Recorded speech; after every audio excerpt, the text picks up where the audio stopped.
Hello and welcome, everyone. I'm Eamon Dundon, Director of Advocacy for the Portland Regional Chamber of Commerce. Tonight's program is part of our Momentum Racial and Social Equity series brought to you in partnership with the Greater Portland Council of Governments, the United Way of Greater Portland, the Portland Public Library, and the Maine Historical Society. This month's theme is an anti-Asian American Pacific Islander discrimination in Maine, and you can find a variety of resources on this topic at our website, portlandregion.com. Tonight's panel focuses on a conversation on anti-Asian American Pacific Islander discrimination, and joining us for this discussion are Marfine Chan, Phuc Tran, Grace Valenzuela, and our moderator, Portland City Councilor, Tae Chung. I will add briefly that you can feel free to put your questions for our panelists into the chat. And as we approach, the end of the program this evening, we will get those answered from our panel. So with that, welcome. Thank you for joining us, and I will turn this over to Councilor Tran. Thank you, Eamon. I just wanted to say that I'm so lucky to be on this panel with so many good friends, and I want to thank the Portland Regional Chamber and all the sponsors for this event. Phuc Tran is probably the coolest, hippest person I know. He's an author of a national award-winning memoir called Saigon. He's a tattoo artist, a small business owner in Portland. He's a punk rock skateboarder and a former Latin teacher. He has single-handedly broken every single Asian stereotype. And when I stand next to him, we look like an advertisement for a makeover show. I'm the before and he's the cool after. He's also a first-generation immigrant born in Vietnam, but he also grew up in rural Pennsylvania, Carlisle, Pennsylvania. Also on the panel is my good friend, Grace Valenzuela. We've known each other for about 25 years. She's the Executive Director of Communications and Community Partnerships with Portland Public Schools. It's Maine's largest and most diverse public school. There are over 50 nationalities and 60 languages spoken in that school, and somehow she has to figure out how to make sure that all those kids succeed. And she has been doing that as the former Director of Multilingual Multicultural Programs. She also created a program called Make It Happen, which is to try to help and advance first-generation immigrant kids to go to college. She has spent her entire career advancing education for students of color as well as racial equity. She also holds a PhD in education and public policy from the Muskie School from the University of Southern Maine. Marfine Chan is also another good friend. He works as Development and Communications Education Associate at the Holocaust and Human Rights Center of Maine. He's also an author of a memoir, the first Asian to serve on the City of Portland's Planning Committee. He's a former refugee from Cambodia, grew up in foster care in rural Maine. He put himself through law school and is a leader and voice in the LGBT community. He's also currently running for at-large charter commission for the City of Portland. Marfine has spent his entire career working on racial equity and LGBT equity issues. And my name is Tae Chung. I haven't written a memoir. I haven't written a dissertation. And that's why I'm not on the panel. I just get to ask questions. I grew up in South Korea, but I've spent the past 45 years living in Maine, mostly in Portland. And like Phuc, I faced a lot of racism in the 70s, and mostly recently the racism that took place here in Portland and across the country. I was the first Asian American elected to Portland City Council, Portland School Committee, and I was the Deering High School co-class president. So I have an honorary overachieving Asian American badge. And so I'm really proud of that. I also just got my new LLC paperwork for my business. It's called Fresh Out of the Box Thinking, where I do consulting on DEI work for workforce and business strategies for Maine businesses. And I'm a DEI consultant to the Maine State Chamber. So a little about Asian Americans in America and also in Maine. Asian Americans make about 5% of the US population, or about 20 million people. It's also one of the fastest growing populations in the United States as well as in Maine. In Maine, there are about almost 20,000 Asian Americans, and they're twice as likely to start a business like Phuc and myself. And their contributions to Maine's economy is about $1 billion, and they employ over 2,000 people. And in Maine, without immigrants and refugees, there would have been no population growth in Maine in the last 10 years. And it's not just a phenomenon in Maine, but it's also regionally, it's happening as well. There are almost 1.4 million immigrants living in the tri-state area. That's Portland, Maine, New Hampshire, Maine, New Hampshire, and Massachusetts. and their contributions are about 1.5 times, I'm sorry, my apologies. The contributions of Asian Americans in the tri-state area is almost as large as the purchasing power of, almost half as large as the purchasing power of the state of Maine, or about $30 billion, which is absolutely phenomenal. And so a hint to the members of the Portland Regional Commerce is that they should think about starting to hire and market to Asian Americans and other immigrants and refugees living in Maine, also just in 2 states next to us. And lastly, although Asian Americans make up 5% of the total US population, they make up the largest minority populations at some of our most competitive schools, such as Bowdoin, Bates, Colby, and UNE. If Maine companies are looking to diversify, they should think about recruiting Asian American students, as well as the nearly 10,000 students of color that are taking classes at our colleges and universities. And so the other thing is that there's also 2.5 million people of color just living in the tri-state area. So live, work in Maine, they do a lot of recruiting. I hope you're listening. Nate and Kate, I hope you find a way to recruit more people of color, especially those that live in Maine, as well as those live next to us.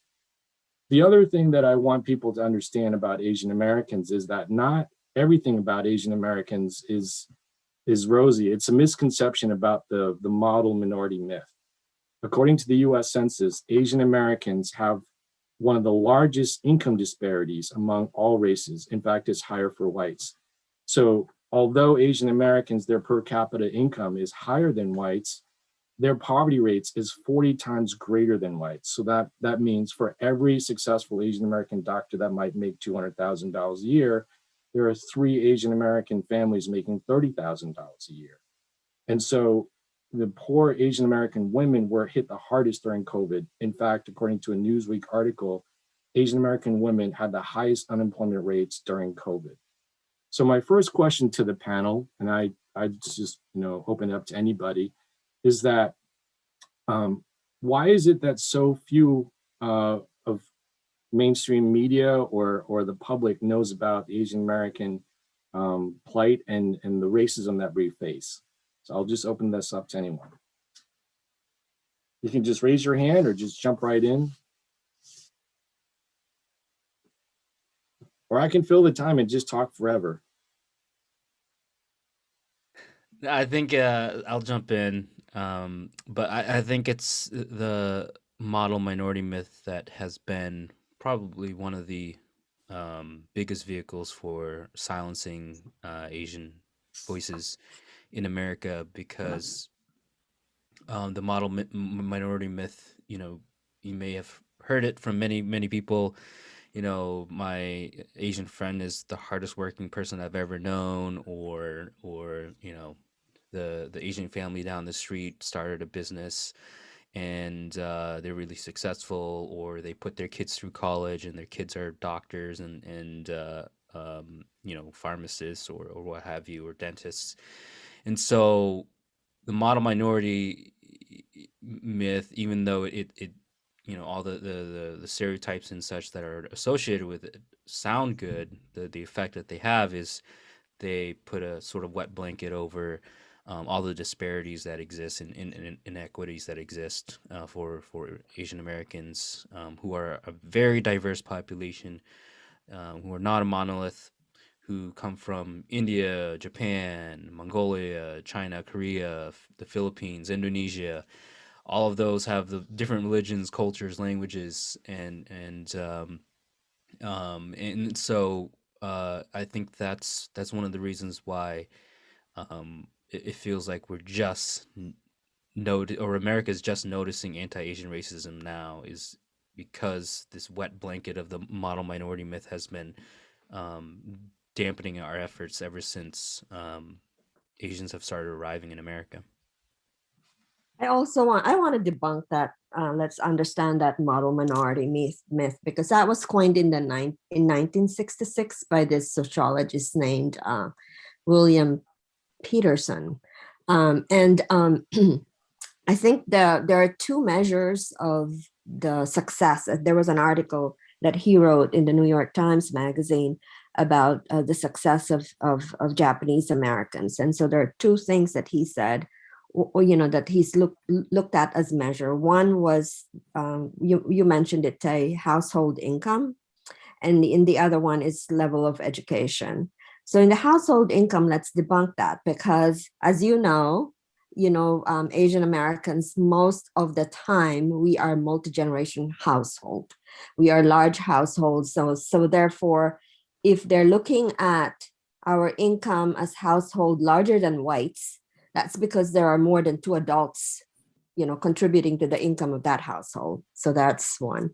And then the other thing is the level of education. So when the 1965 Immigration Act and Naturalization Act, I think is the name of the policy, was changed, that opened up the what was formerly very restrictive immigration policy as a result of the Chinese Exclusion Act. So it really has taken, it ended in 1943 or somewhere in the 40s, and then it really manifested in terms of arrivals of people from Asia in that period of time in the 60s.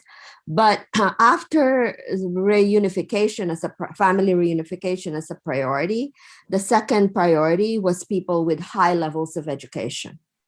And so therefore, there's your gift, right? So there's already the success, because these people who are coming are actually, very, highly professional and scientists. So that also contributed to that, the model minority structure.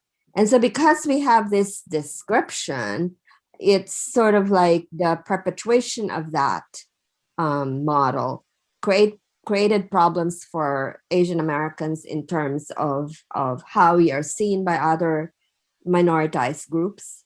And it's used against us as to perpetuate white supremacy, really, and it was used to divide people and used against us by other minoritized groups. So that's, if you think of yourself as, oh, maybe I'm really good, and then therefore I am not going to rattle the cage, even though this concept, this construct is very harmful to Asians, and it has subjugated us in terms of not speaking up in terms of how we are, the microaggressions made against us or prejudice made against us. So that also contributed to the silencing and not understanding what racism looks like for us. Thank you, Grace. You touched on a lot of really good points, as well as Marfine. One of the things that people don't understand is just the expectations based on the immigration policies of the 1960s and how difficult it was for people to immigrate, let alone become a US citizen. And it was almost impossible for many people to pass citizenship tests. For my family, we're lucky that all the kids in my immediate family, they went off to get, college degrees and master's degrees. But my parents, because of the wars that they had to go through, they never really finished their primary, let alone their secondary or be allowed to go to college, because they went through World War II, Japanese occupation, Korean War. And they couldn't pass the US citizenships until President Obama changed the US citizenship tests. And I remember when my father passed both of his tests, he couldn't become an employee, which he was a gifted welder. He couldn't work for BIW. He couldn't work for some of these other companies that paid really well. And because of that citizenship test, I grew up in poverty. And I think a lot of us here might have stories about the naturalization process and how that prevented many Asian Americans from participating in the political arena, as well as having a voice. So I know from my dad, when he became president, when he became a US citizen, he was able to vote for a US president for the first time. It was both an emotional and tearful experience for him. I'm just wondering if you guys had anything like that at all, if you'd like to share that story.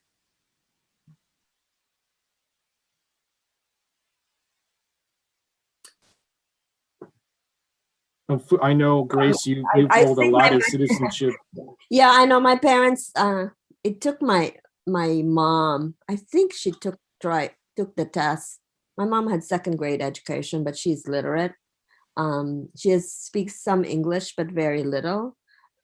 It took her 5 times to take the test. And so, one of the things that actually my office does is, for, one of our parent community specialists still does citizenship classes for Cambodians, and been doing this for 20 years now, because to help them in terms of, passing that citizenship test. It's very, very difficult test. And it costs a lot of money to take that test. Oh And my that- God, yes. I forgot about that. Yes, that's the other thing. It has it's, application for that. I think ordinary Americans don't know how much it costs for us to apply for, papers, to do the application, plus for immigration, plus eventually becoming a US citizen. Yeah, I don't remember, but it's an atrocious amount of money. Right.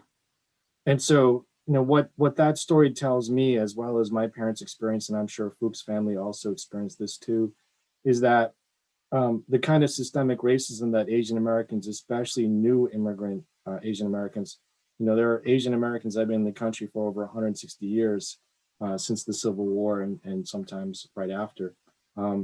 So there are many Asian Americans that are second, third generations, but because the 4 of us are mostly new immigrant Asian Americans, the kind of systemic racism that we face are different.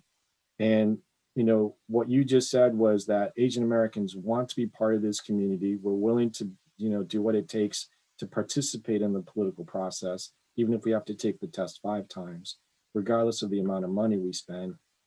Can you guys just, can you just tell me a little bit about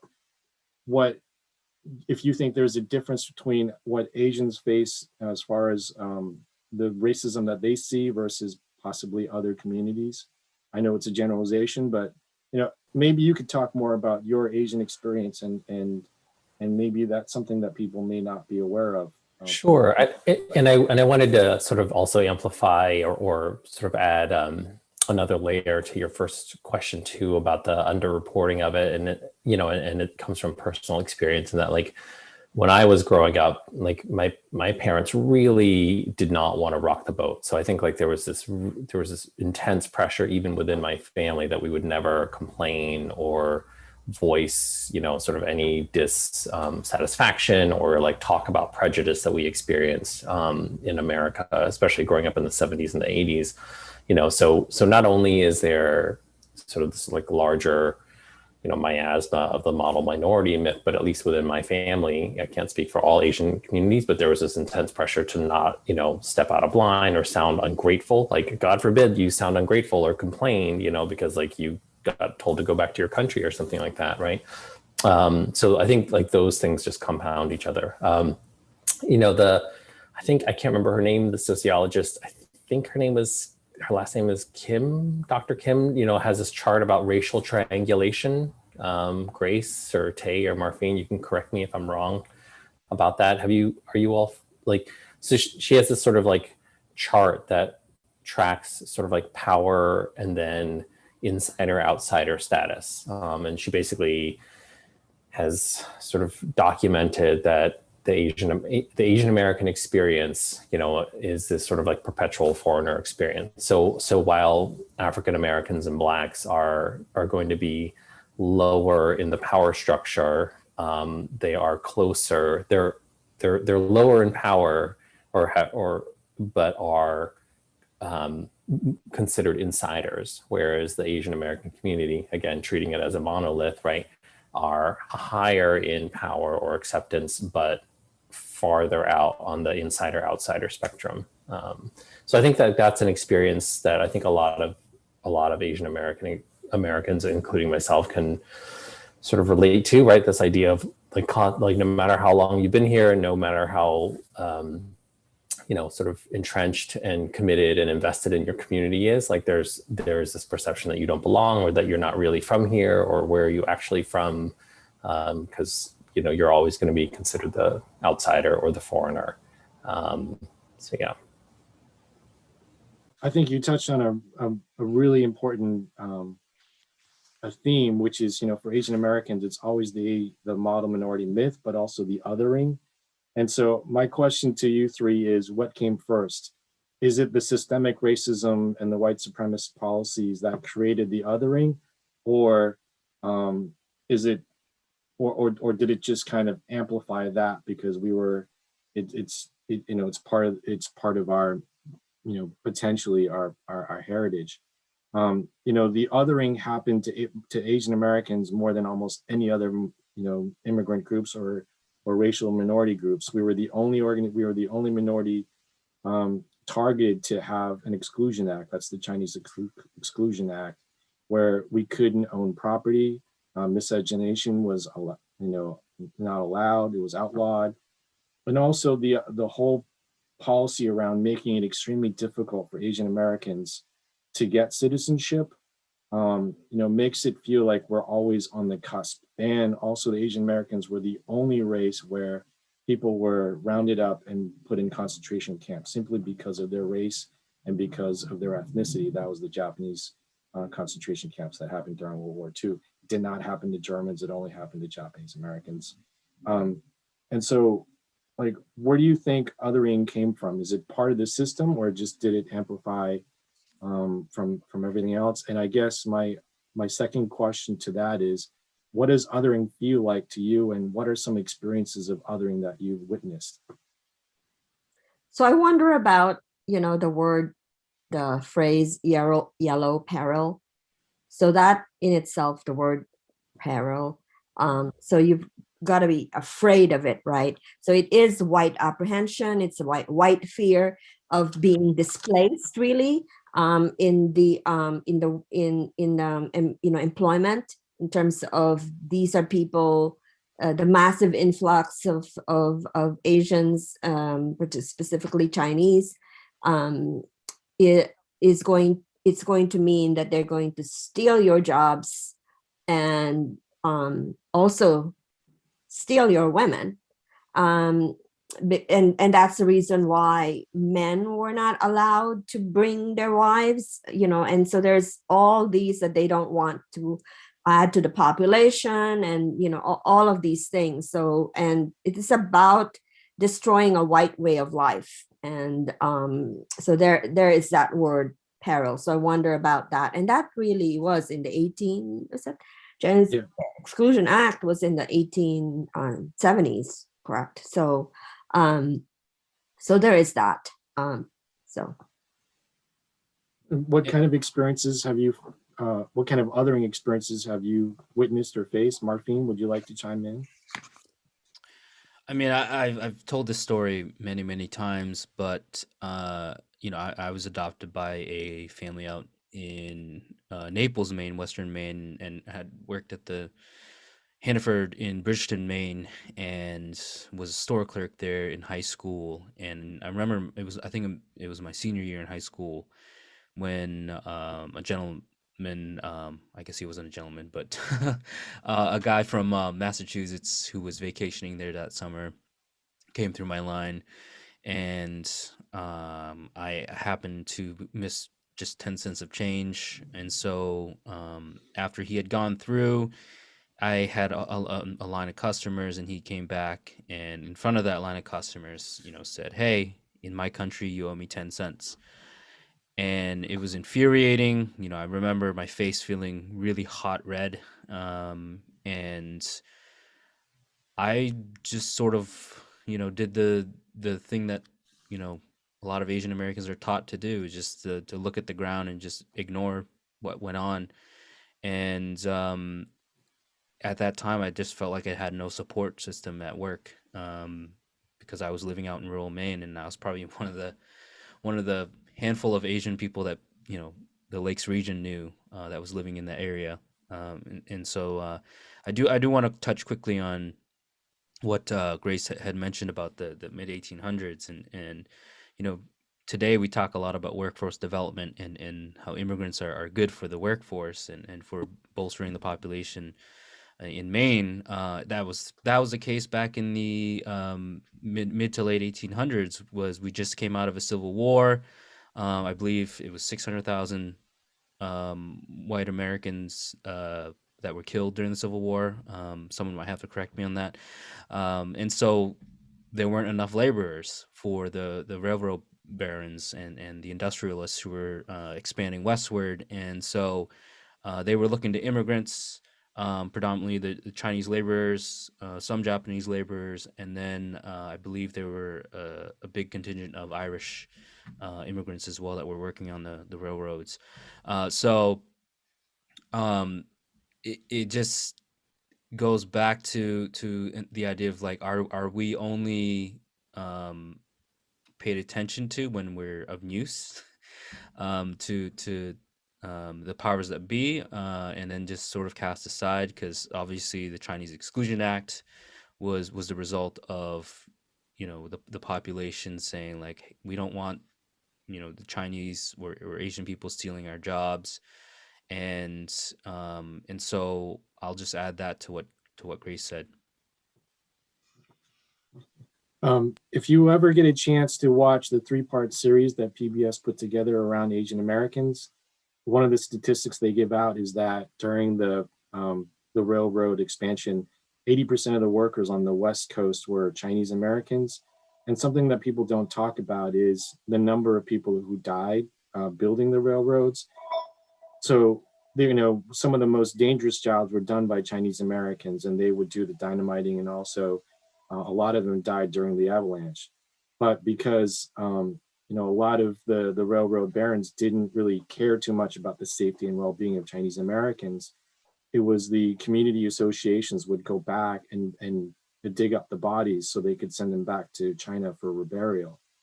And as many as 20,000 pounds of skeletons were loaded up onto ships and sent back to China. And that's not just a one-time thing, it happened over and over again. So we have no idea how many thousands of Chinese Americans died during that. And that's a phenomenal 3-part series if people want to get a glimpse into the Asian American history.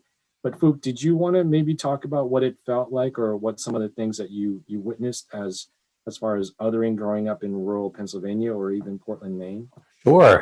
Is this, you know, and I want to be clear, like, this is, for me at least, this isn't like a presenting of my receipts, right? Like my long list of grievances. You know, you can read my book to get all that. Just kidding. I did. It was great.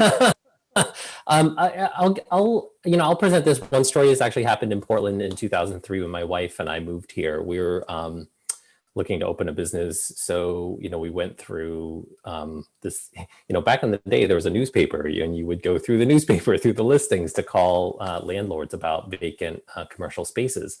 You know, and I think this was really eye-opening for me and my wife, right? And we talk a lot about, you know, and, you know, Kimberly Crenshaw talks a lot about, you know, sort of like the overlap of systems of oppression, right? The intersectionality of things, right? So my wife and I are doing the math on who should call the landlords.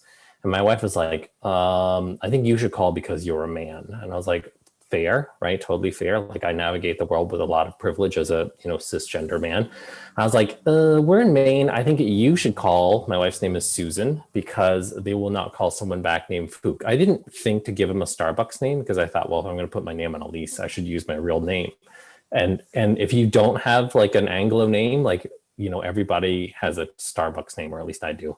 Anyway, so my wife and I decided to do this experiment. This is 2003. We called 8 landlords. So I call 8 landlords to inquire about commercial space. I leave my name. My name is Fook. This is my phone number. Give me a call back. And nobody calls me back. And then my wife, Susan, calls, and all 8 people call her back. So, I mean, you know, like, was that like the worst thing that ever happened to me? Absolutely not, you know, but it was, I think it was really, you know, symbolic of the sort of chances that the breaks that you do or don't get, you know, based on, you know, something as small as your name. And then and this has been well documented, even, you know, by the economists Levitt and Dubner. They wrote this book, Freakonomics, and they documented the exact same thing happening for people with Black sounding names, that you could have the exact same resume, And if you have a white sounding name, employers are more likely to call you back than if you have a traditional, sort of black sounding name. And so that was just like a real life experiment that my wife and I decided to do. And I think it was really eye opening for her just to be like, oh, I see. Like, so in some ways, like in that small instance, like, I don't know if what you want to name it, xenophobia, racism, whatever, sort of trumps sexism and the patriarchy. I mean, but obviously they overlap and they're operating all the time. And that was just like a small opportunity for us to sort of do this very small sample size experiment just to see how that worked out. So, yeah.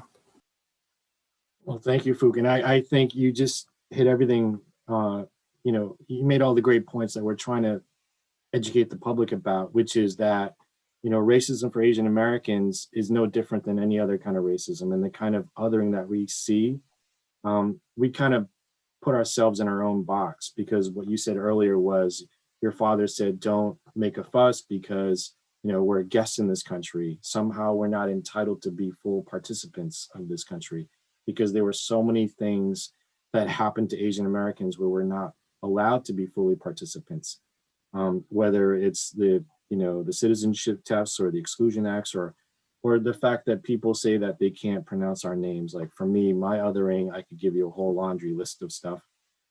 People wanted to change my name to Ted because they couldn't pronounce Tay. It's one syllable. It's not complicated, right?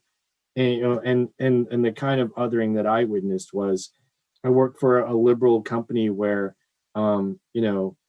people who were hired 2 or 3 years before me at my level and 2 or 3 years after me all got promoted, but I did not, even though I did a really good job there and I was well known for the work that I did. Why is it difficult for Asian Americans to speak out? Because the racism that you just talked about, Fook, that is overt racism, because it's your Asian name versus an Anglo name. Why is it difficult for Asian Americans to speak out about this kind of injustice? Why do we take this and just kind of set it aside? Does anybody want to speak to that? Grace or Marfine or Fook, anybody? Or why don't we have a voice, and how do we find it? I guess those are the two things I like to talk about. I think the system and the dominant culture in corporate workplaces and businesses in employment situations favor a particular culture of how to operate in the workforce, and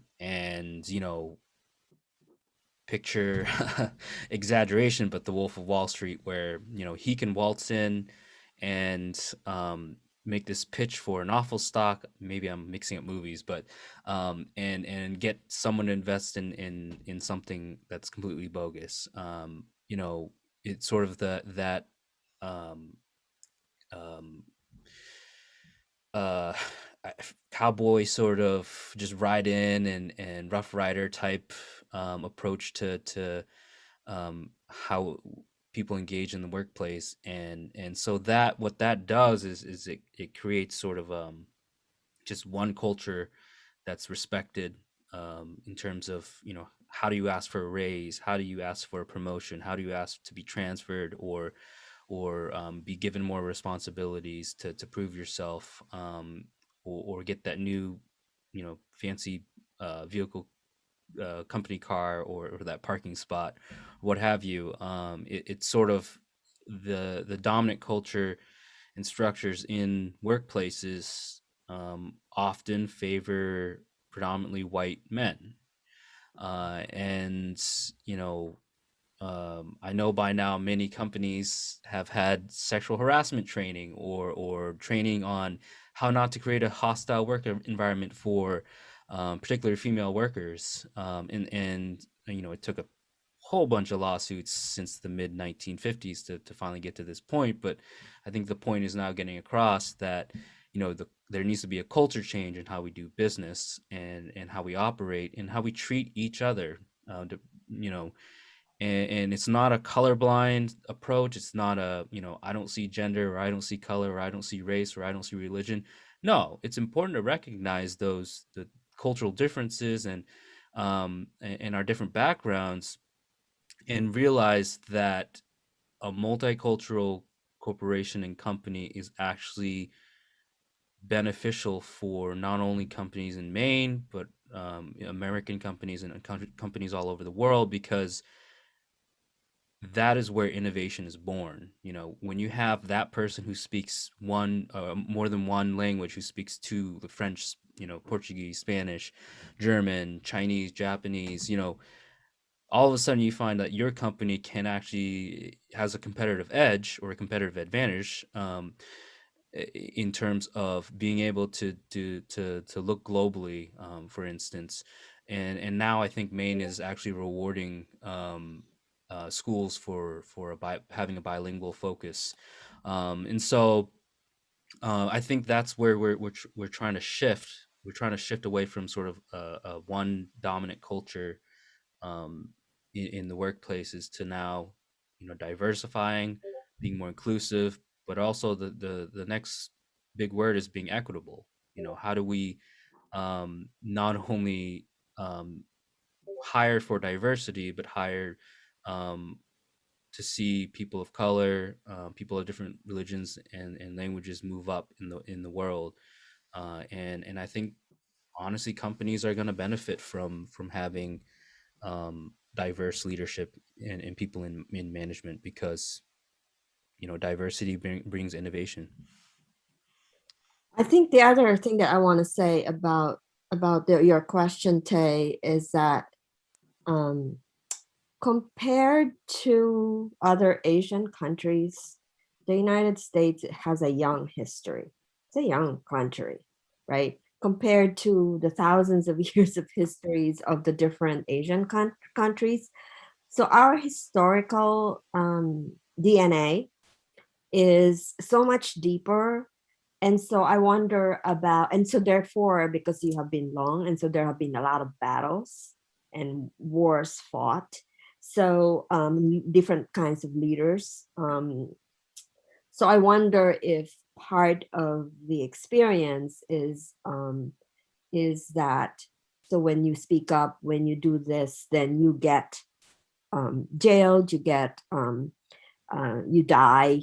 So, you know, and so therefore that's part of the you know, the complex history of a lot of countries where we all came from.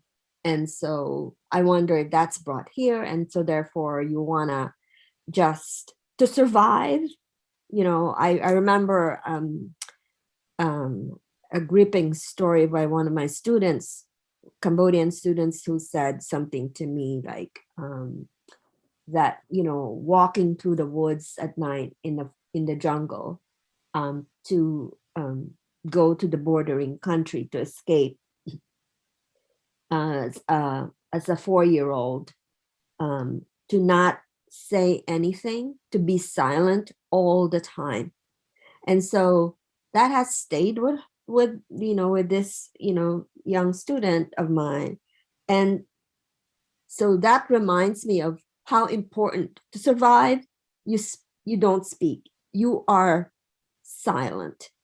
And so there's something around that then we have to break ourselves free, because you are no longer in that space. You are now free, and you are in a country where, you know, supposed to be, this is the land of the free. And so therefore, to participate in this democratic, you know, system, you have to speak out. That's part of your role as a citizen. And I think that will, you know, that's something that gets, you know, definitely it's generational. That's not going to happen for my parents. I don't see them doing something like that. But, you know, I can see that our young people have you know, they are ready for that. They've, you know, and therefore really want to be full members of this community, of this society. And Grace, I want to say to that, like, I think you make such a great point. And the question, I think, you know, framed from Tay's point of view is how do like corporations or companies create a structure where their employees can participate and give feedback and not come across as complaining, right? Or the squeaky wheel, right? Or like the person who's always calling out, sort of, issues that are happening in the workplace, right? Like how does that not end up, having repercussions on the person who does it, right? So how do we engage in conversations around, equity and inclusion and, sort of like racialized experiences within a corporate structure or within a company, and not have those, and not have it negatively impact the person who is both experiencing it and reporting it, right? Like, I mean, obviously it's different from company to company, but I think like unless there's a culture that's top down where the leaders within the company say it is important to us that we have a climate and a culture where we can freely have these conversations, and they're going to be hard and we're really invested in it, right? Otherwise, like, you just end up being the squeaky wheel, and then people pass you over for promotions because like so and so is not a team player, and so is always calling people out, right? So I think those are important questions to ask. I think like, framed from Tay's perspective, right, which is a conversation about like what does it look like in a corporate situation.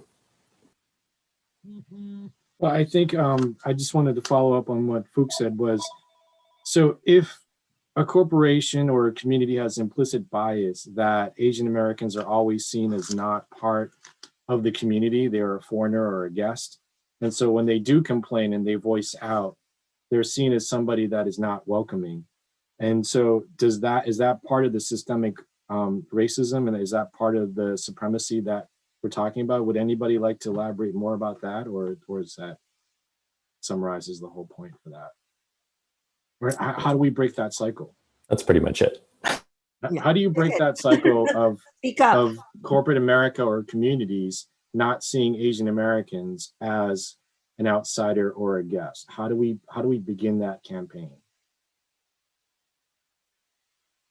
So how do we fix racism? For Asian Americans? Yeah, we only have 45 minutes. We can do it. It's doable. You guys are authors. You're way smarter than I am. I just get to ask the questions. I think there's like a YouTube video you can watch. I think really, it's like right, cool. DIY how to deconstruct white supremacy. We're doing a YouTube video right now, so let's fix racism. So how do we begin to change that narrative that Asian Americans are not guests, but want to fully participate in this community? How do we do that? So let's think of our cocoon of Portland, Maine, or where we are right now, because I think probably that's more doable than than the larger context. So I think it starts with us, the Asian people. We gotta be the masters of our destiny. We gotta be in charge of it. And so one thing is that we got to make sure that our children are educated about their history. We got to make sure that that when we raise our children, that they are allowed to speak and be independent, and to be as bold as possible. So so in other words, I think there are a lot of things that we were taught, or how we were raised, that we have to abandon to raise different kinds of children who will take over the world. And then other thing that I want us to be able to do as Asians to each other is how we are supporting each other and how we are with each other. So in other words, Marfine is running for office. We support Marfine, right? And we show up for him. That's one way of doing that. And so we become strong allies to each other, which I don't think that we are good at. We should really be strong allies to others, to ourselves first, to support people. So that's one. And I think those are the things that I have for now, that maybe they're not going to be it's not going to be quick day, it's not going to be tomorrow. And then the other thing probably is to introduce our children or ourselves to wild, other Asian people, to be out there. What's that name of that?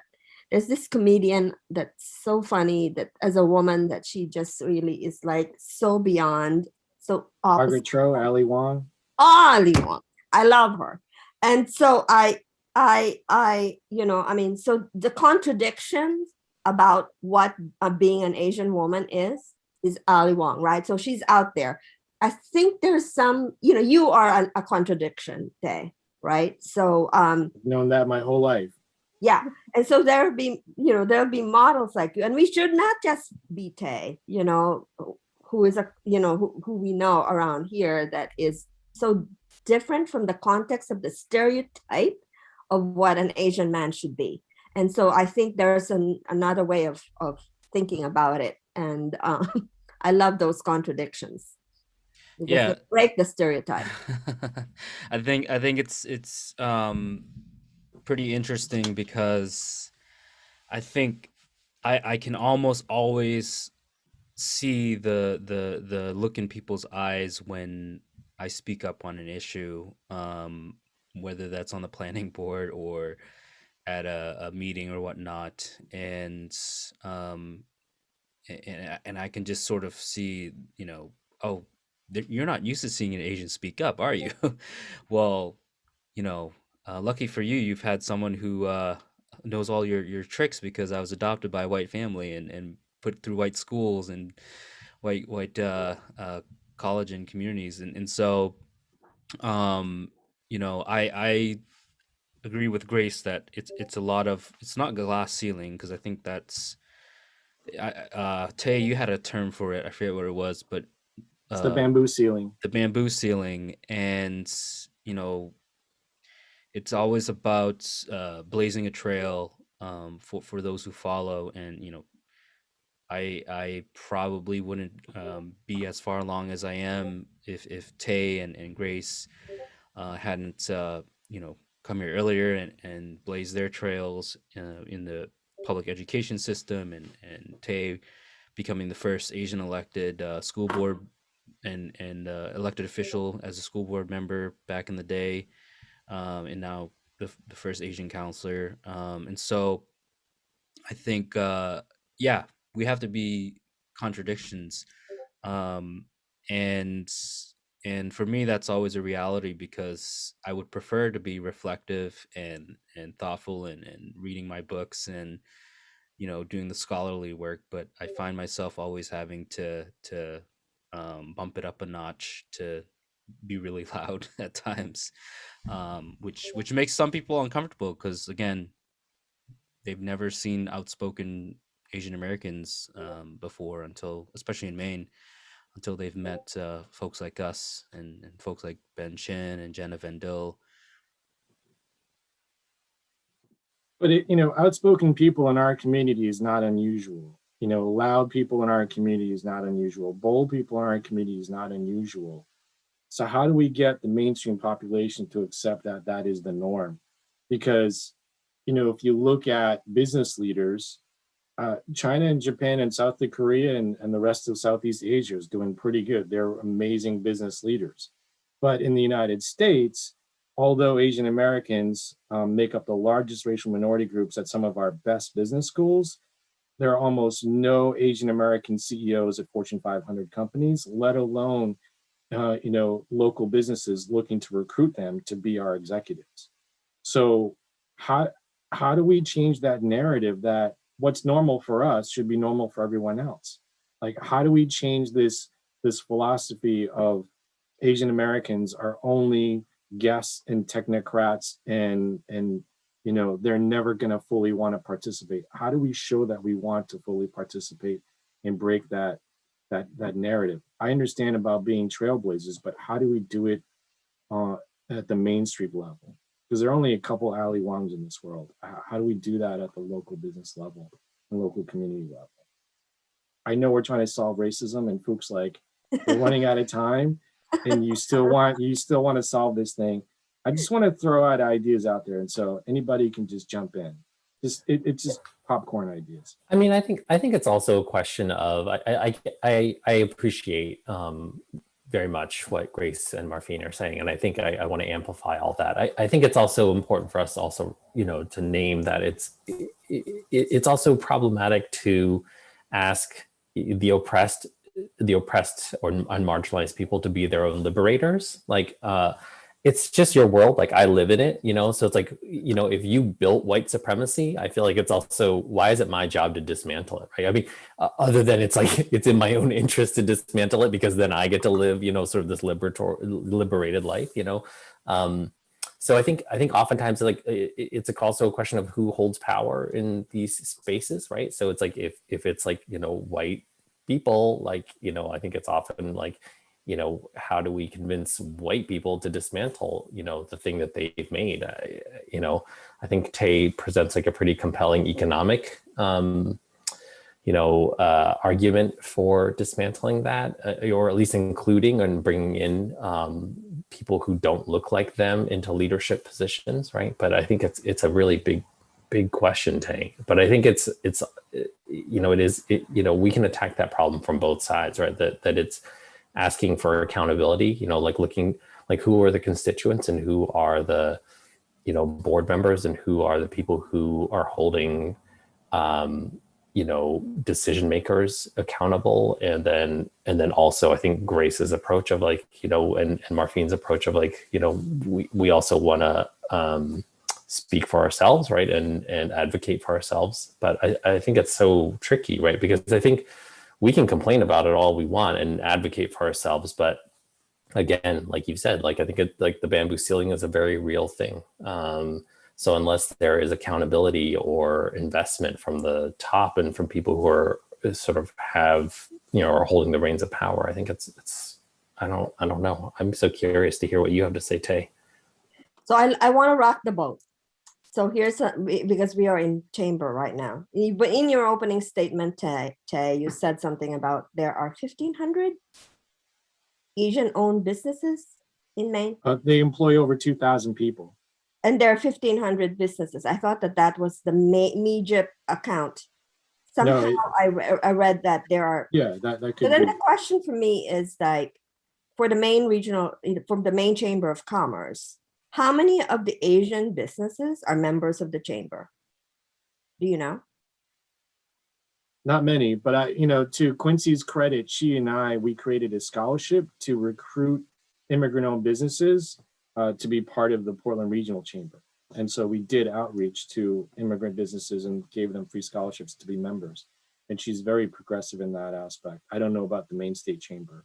Yeah, so what I'm just trying to say is that there are all these white power structures to the point that Folk is trying to make, right? And then and in your point of the triangulation in terms of insider, outsider, where do we belong? So even if we contribute $2 billion to the economy, we're still outside of that, right? And an inside track is a chamber of commerce, right? In the white power structure. So there is another example that, it's just a simple membership in a chamber of commerce. Where are we? Where's our voice in that? Is another question. And how is that recruitment going? And then if you become a member, how are you seen? Do you really belong? So it doesn't end in the recruitment and then, okay, I sign up, but it is also in terms of the meaning and the depth of your relationship to be in that structure. That's something to think about. And in terms of some simple steps that are popular in the D&I world is making sure your hiring committees, your promotion committees are not one person making those decisions, but it's a diverse panel. Looking at your job descriptions, in terms of when you post jobs, looking for folks, are you looking for, I think one of the code words is team player, quote unquote. which, you know, is code for someone who will comply and who will just do the work without asking questions. So there's plenty of resources out there for how to look at, you know, how are you phrasing your job postings. And then a big thing that I often sort of hear or get a sense of is that the pushback is like, oh, well, there's no pipeline of Asian or Black or Hispanic leaders or who have management skills or skills in operations or skills in finance and all those types of things. But it goes to sort of, you know, there's no pipeline. If a pipeline doesn't exist, just build it. If you have you know, diverse peoples in your workforce, what are you offering in terms of employment benefits, in terms of scholarships or educational opportunities to get that certificate, to get that certification, to get that license, to move on up, and you know, also a side note, many immigrants come to this state and country with, you know, doctor's degrees, law degrees, electrician experience, plumbing experience, and what have you from their home countries. But the licensing structure in the state of Maine um, is a huge bar. So, you know, if the chamber feels like advocating on that at the state level, feel free to have at it. But you know, if a pipeline doesn't exist for your industry or your sector, build one.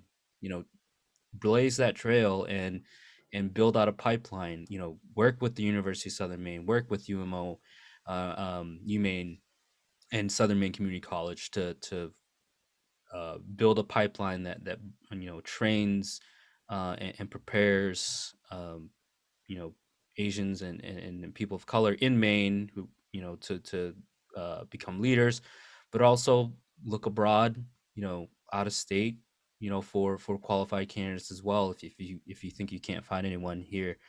And so it's all about being proactive about bringing down barriers, and reducing barriers, and so that's just some of the low hanging fruit that is out there.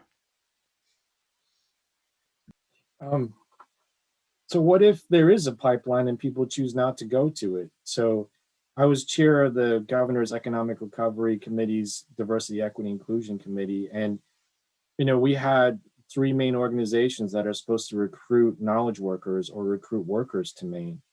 And when I asked them point blank, do you have a DI strategy? And I asked this to, you know, three organizations like Live Work in Maine and Focus Maine and other organizations that are supposed to do this. They didn't have a strategy. And when I said there's 10,000 students of color and there's 2.5 million people living just in the tri-state area, how do you get them to do that? I mean, the pipeline is there. Yeah, How do you get them to do that? You just reminded me of something that I was going to talk about, and you know, what I have observed. Maine is a small place, and you know, it's sort of a it's this is a little prickly saying this, but we often prefer our friends to other employees in terms of hiring and promotions. You know, because Maine is such a small state, everyone knows someone somehow, and so the big phrase that came to mind was, "It's not what you know, it's who you know." And you know, for me as a college student, I was sort of like, you know, oh, that's the key, that's what I see. You know, I was part of a fraternity, for instance, and you know, I always heard about, oh, your alumni are going to help you get jobs after you graduate college, just, you know, because you're part of the same fraternity. And that was how fraternities and sororities were sold to a bunch of you know, wide-eyed, dreamy college students. And so, you know, I think that's part of the structures that are in place, is that it's very much can be a good old boys network, where, you know, preference is given to people that you know better than the Asian candidate that is applying for the same job. So it's a hard thing to say because I know it's something prickly to say, but I think it's something that's sort of a elephant in the room as well.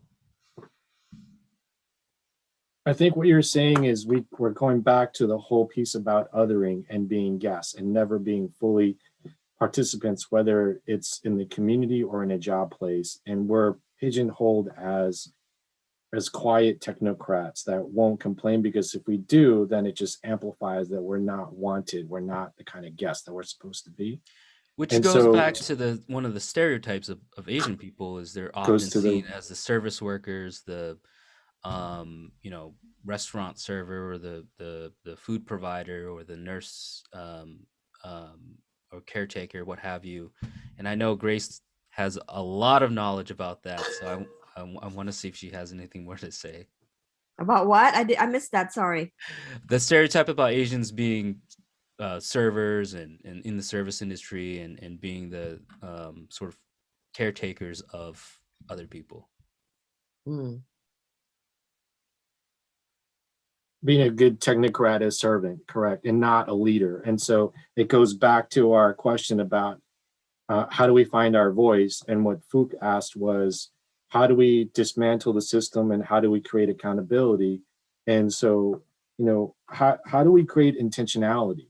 So how do we convince leadership to be intentional about diversity, equity work, and to look at their own internal biases and to look at their own systemic racism, to say that, okay, if my bias is that an Asian American can't be a leader, how do I make sure that I break that? And then, what steps do I need to take to break that? I mean, I think an easy question, I think whether you're a business leader or not, is it as an organization. I think you can always ask the question of how instead of if. Like it's a subtle shift, but if you can ask the question, how is white supremacy or how is racism operating in my organization? Like that, to me, like that's such a simple but profound way to ask that question, right? If you ask the question, is it, right, does racism operate here, right? Like it's really easy to sort of find things to say, well, no, like we're totally fine, there's no racism here. But if you ask the question, how is it operating in my corporation or in my company, like I think then you're really forcing yourself to, hopefully confront some hard facts or hard truths about how, and if you do have, Asian or, Black or brown employees, like, why don't you, instead of asking them, oh, you don't experience racism here, right? But instead of asking them, like, how does racism, impact your work experience here? How do you experience racism or white supremacy in the workplace? Like, I think that's really, then at least it bypasses the assumption of does it even happen, but gets to a place of like, I want to hear about your experience. I think that's really powerful. So I hope it's a challenge that, business leaders and community leaders and just community members can take up. Grace, do you have any thoughts about intentionality around Portland school systems and how it can address systemic racism for Asian Americans as well as other students of color? So I think that one of the things that I mentioned this earlier, and I really about and not that California is the place to be, but California has this ethnic studies requirement, and it's all the four groups, the four big group, the indigenous, Blacks, African Americans, Asian, and Latinx. So so that four groups are part of the curriculum, and it's required in California. So that's one attempt that we're working on right now, is developing our curriculum so that then we do not graduate kids who really do not know about their own history and their their place in the world in that sense. So that's one I think that is crucial and important, more and more as I see the what's going on in the world. I I think that it's so important to highlight civics, government, and history and geography in our curriculum for K-12, pre-K-12. So that's one that is important. And then I think the other thing that is important is and you mentioned it all already, is having to have kids have faculty or staff members who look like them. Teaching them is so crucial in terms of their own development as young people as well. And there's that more and more, I think that I hear young people say something about that I would love to have that experience of having a person of color teach me. And it's a whole different relationship, I think, and it's an important one. So those are two of my my big ones that I think that we are getting to be really, really intentional about. I want to ditto that. I mean, I think what is the Portland public school system statistics? Like 48% Black and brown students. Am I wrong about that? Yes, I think it's around 54, maybe. Okay. Yeah, 54 white. I mean, it would be great to see some parity, with the teachers. I don't know. I don't actually know what the teaching staff, sort of breakdown is. But we're not even close to that. That's really, although we're going up, in terms of the percentages, but we're not close to which is true all over the country. It's not just us. And that's the other thing, right? I don't know another job. Education is mine. And so, there's so much joy around this. I don't know of other jobs who bring that kind of joy to you, because you see the fruits of your labor many times over. I think that encouraging young people to venture in that world of education is another one that that to encourage young people to look at that as a career in the future is another one that could be done, because a lot of people are not, we're having a hard time finding people no matter what, particularly in science and math. The other thing too I'll add is it's not only about recruitment but also retention. So not only having a recruiting for diversity and hiring for diversity, but also making sure that your workplaces are inclusive and equitable, and because I know we're talking about schools, for instance, but it also applies to business. You don't want to hire an Asian teacher and then think that you have it good, and then rely on that one Asian teacher to teach everyone Asian history and how to be anti-racist, all this type of stuff. So it's not only about recruiting, but also about retention, and the work goes on beyond just hiring and recruiting someone of color. It really goes to allowing them the space to also help change your how you manage and how your employees interact and all those different types of things. And there's something to be said about having leaders of color as well, not just in the business world, but in every, including education, in politics, in different segments of the society.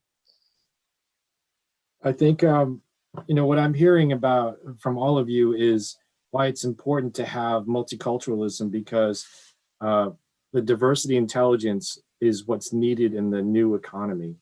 Right now, half of all the kids in the United States under the age of 18 is multicultural. They're either kids of color, or they're immigrants and refugees from other nations.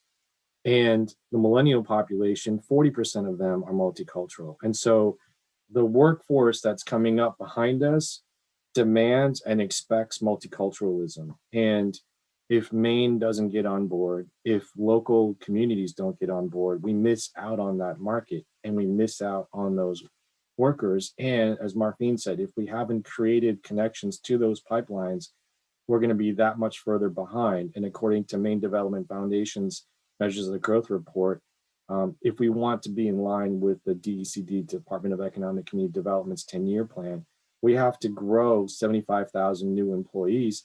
But because Maine is the oldest, we're losing 65,000 people.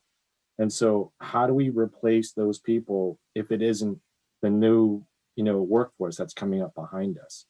And so They have data on how many of our kids of color who went to college here are stay in Maine. Do you know that data?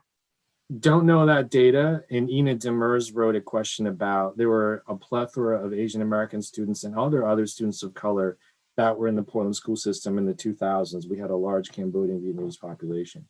Anecdotally, I mentored some of those kids, not all of them. Obviously, you mentored all of them because you were in the multilingual department. But, a lot of those kids that were successful left Maine.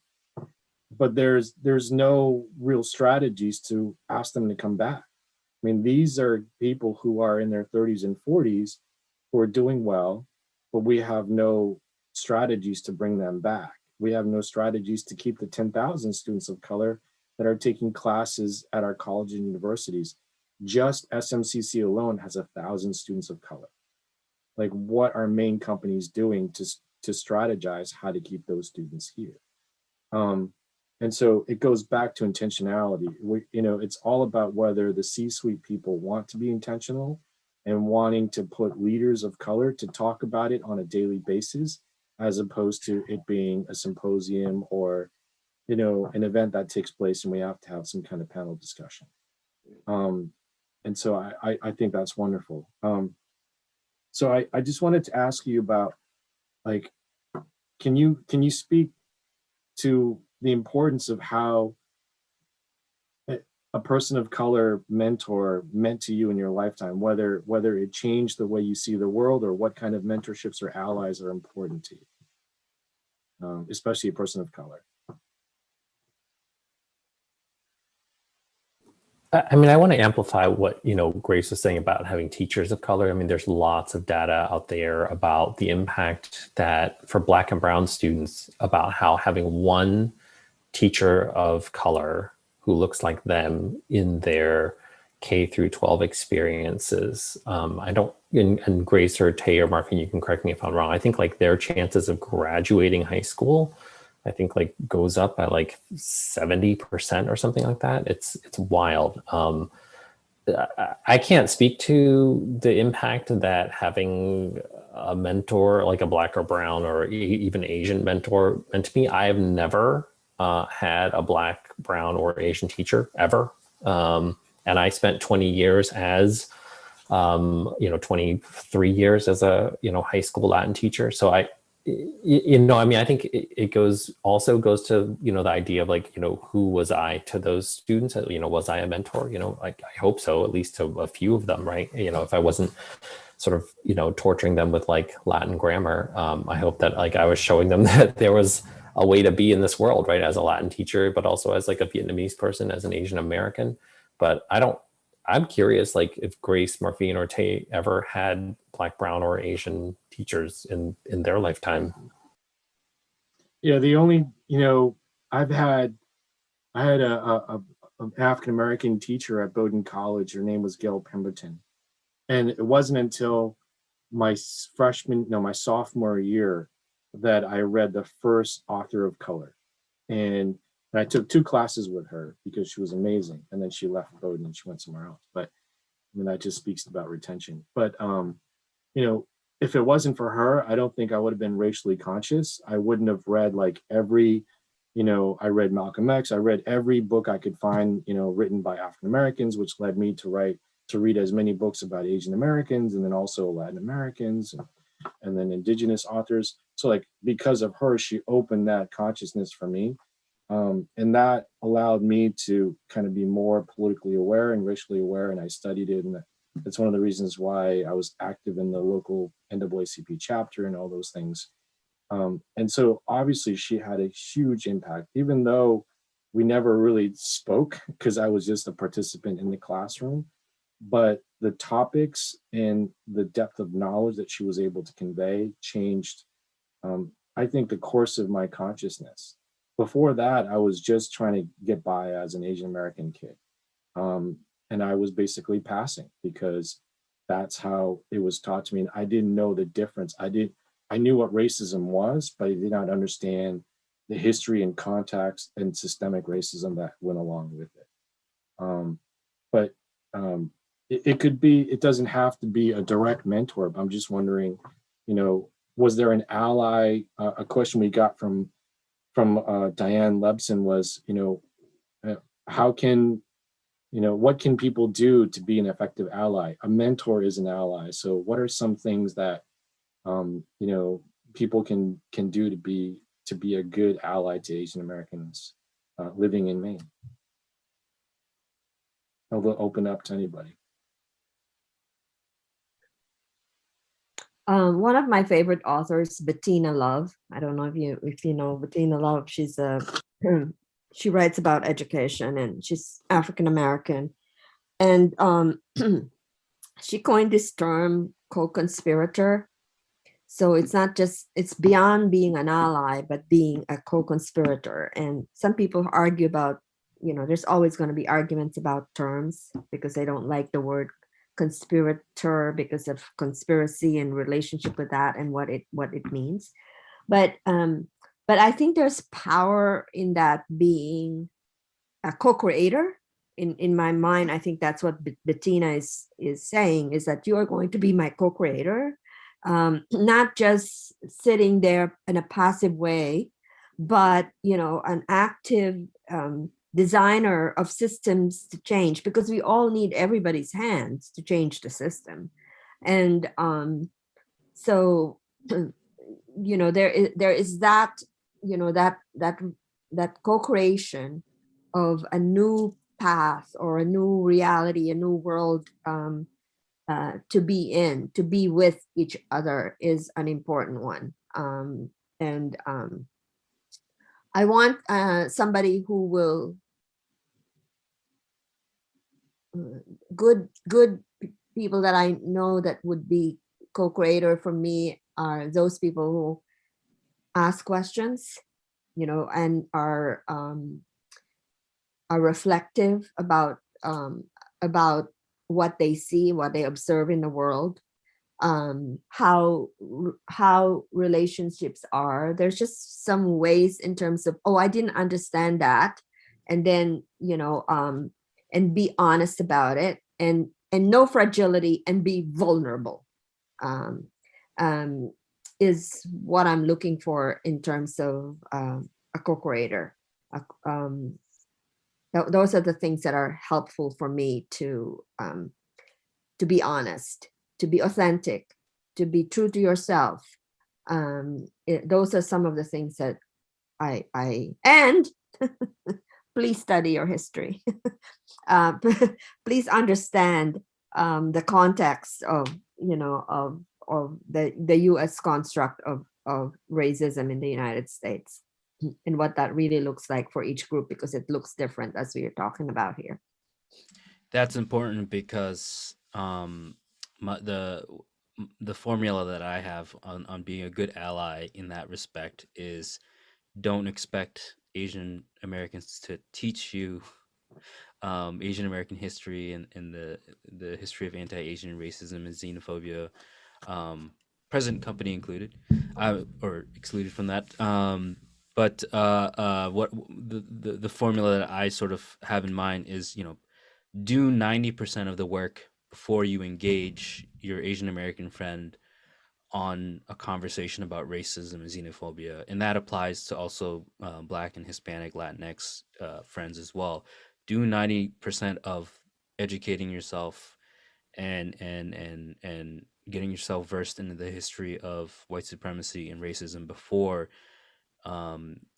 engaging in any sort of conversation around this with your Asian American friends. And then the caveat to that is, don't just make an Asian friend just because you want to have this conversation. Like any other friendship or mentorship, just let it organically grow and get to that point. And don't force Asian Americans to do the legwork for you. So while because we are show and tell, these are some books that you can read, although it doesn't look like that because it's like reversed heavily on you. America for Americans. One of my favorite authors is Erica Lee. She writes a lot about Asian American history. And this is another one, The Making of Asian America. And then there's another, Helen Zia. I don't know if you know her. She wrote a lot about,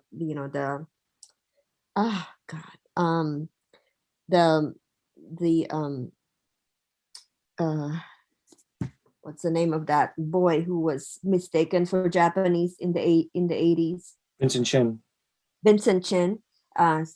She did a lot of work on that case. But Asian American, the emergence of American people, Asian American dreams. This one I started reading this and it's really good.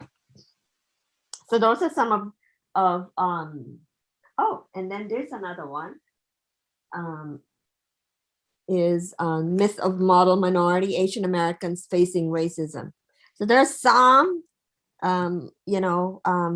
good things there, and I can post in a chat also some other articles that we've actually shared with our teachers, so that then there are also books for kids that you may want to look at, and I'll post that. I'll share that with you guys.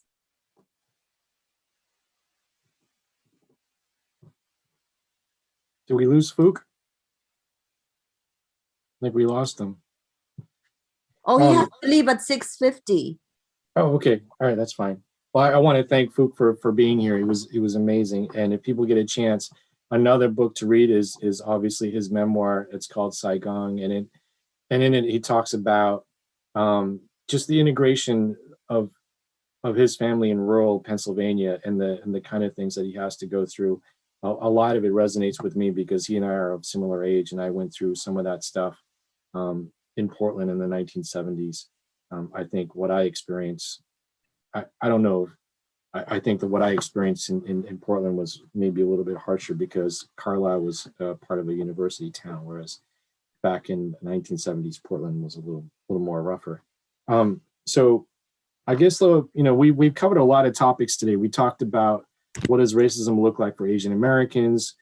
Just to kind of summarize, for Asian Americans, what we face are two big things that we see that is different from other communities is the whole idea of othering, whether they use the othering from a perspective of not being a team player, being a guest, yellow peril, someone who's going to be dangerous and maybe sabotage a community. And that's, that led to all kinds of policies. And the whole idea of othering around immigration and how, the systems in America, immigration system in America made it difficult for Asian Americans to fully participate, in the political arena because it was difficult to get citizenship.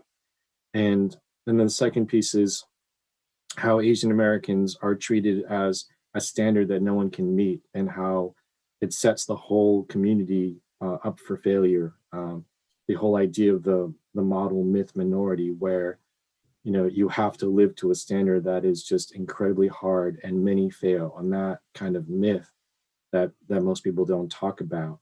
And then the last piece, I guess, is, talking about just the whole, integration and finding a voice for Asian Americans. And the way to do that is for us to do our own work. And that is to try to find more mentors of color, particularly in our schools and also in many of our boards, whether it's at the corporate level or community level. And then, asking people, whether they're allies or the communities, to really understand the Asian American experience by doing the work and all the books and you know, videos that are on YouTube about Asian Americans, especially the PBS series, is a great place to start.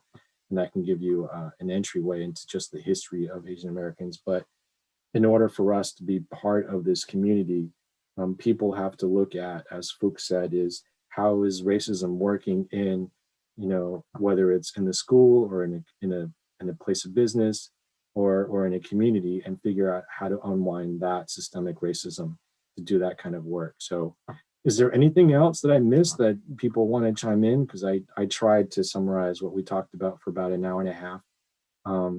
Any parting thoughts or ideas, Grace, that you want to add on to that? No, it's just that we did not cover all of the the different types of racism that, you know, that is leveled, that looks different. You know, another one would be scapegoating. So that's an important one, because that, you know, the Vincent Chin is an example of that. And then, you know, our invisibility, and, you know, that is another another thing that I notice a lot, is that we are not seen often. And that's something that we talked about earlier, about how do Right. we find our voice if How we're do I not seen? yes, exactly. And in terms of, you know, and then when we are seen, it's a stereotypical, you know, that's a notion of who we are. And so, Right. So it takes leadership to be intentional about that, and for leadership to say, you know, this is the kind of racism that's at work and at play. And so we are going to be intentional about creating new pipelines, as Marfine said, for new hires, or being intentional about, you know, the networking that we create and going to communities of color and creating those relationships and building those relationships. And it's also about Asian Americans, as you said, Grace, earlier, is for us to support people within our community and to set the stage for new leaders like the Marfines of the world and others to be more politically aspirational. And so, you know, obviously 90 minutes is not enough, but here we are at the 90-minute mark. I think we just scratched the surface. And I think the reality around racism is that whether we're talking about racism for Asian Americans or Latinx or Indigenous or Latin African Americans or Black communities, it's incredibly complex. And what we have to do is, as a nation, as a community, in order for us to make sure that we're all inclusive, we all have to do the work. We all have to study each other's histories. We all have to figure out how to be anti-racist and how to dismantle it, because the population behind us demands it. And it's also the moral and equitable thing to do. So, Marfine, did you want to say anything before we close? Yeah, so this Saturday and Monday, there's 2 trainings by the organization Prevention Action Change, it's run by Clara Porter. It's the active bystander intervention to address anti-AAPI hate. And I'm gonna post the link in the chat, and hopefully it goes through. But that's for the question specifically about how can we be allies. I think it's important to take that training to really get some skills to speak up against anti-Asian hate and racism and xenophobia. So there you have it. We've got homework assignments for everyone. If you want to, you know, continue the work and do good work, whether it's showing up for events like the ones that Marfine posted, or reading books that that Grace had also posted. So I hope we can continue this conversation. It's not a one-time thing, but I wanted to thank everyone, especially the Portland Regional Chamber of Commerce, for hosting this event, as well as the sponsors. And I want to thank my good friends, Grace Valenzuela, Marfine Chan, and also Phuc Tran for being here. And with that, thank you very much and good night. Take care. Thanks.